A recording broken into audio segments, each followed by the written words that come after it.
Podcast livre Le parfum du bonheur est plus fort sous la pluie de Virginie Grimaldi. Présentation du roman. Le titre en VO du roman est Le parfum du bonheur est plus fort sous la pluie. Il a été publié en France en 2017 aux éditions Fayard. Il fait 459 pages. Je lui ai mis la note de 9,5 sur 10 et le conseille à tout le monde. Quatrième de couverture. Pauline, quittée par son mari Ben, se retrouve obligée de vivre chez ses parents avec son fils de 4 ans.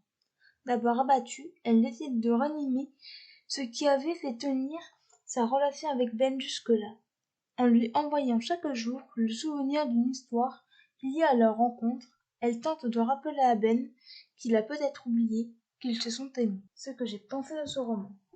J'avais très envie de lire un roman de Virginie Grimaldi. Ce roman a été presque un coup de cœur. Pauline est une jeune femme qui vient de se séparer de son mari. Elle vit très mal la situation. Elle décide de lui envoyer leurs souvenirs. Les personnages sont, comme d'habitude, bien travaillés. Pauline adore son fils, Jules. Elle a du mal à reprendre sa vie en main depuis la séparation. Petit à petit, elle va aller de mieux en mieux. Ben, le mari de Pauline, est très différent. Il adore son fils et on le voit principalement à travers les souvenirs de la jeune femme. Jules est un petit garçon plein de vie qui est un peu différent depuis que ses parents ne sont plus ensemble. Il a une façon très mignonne de s'exprimer. Emma et Romain, la sœur et le frère de l'héroïne, sont diamétralement opposés. Emma est mère de 3 enfants et aime tout contrôler.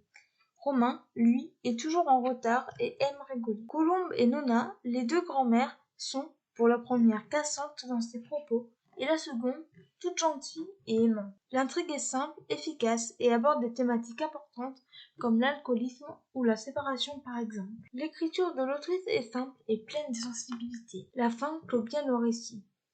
Par contre, pour moi, il manque un petit quelque chose, mais je ne peux pas vous dire quoi. Extrait du livre. La douleur, c'est comme un boomerang. Si on essaie de l'envoyer loin de soi, elle nous revient en pleine tête. Les points forts de ce roman, les personnages, l'intrigue, l'écriture, les thèmes abordés et la fin.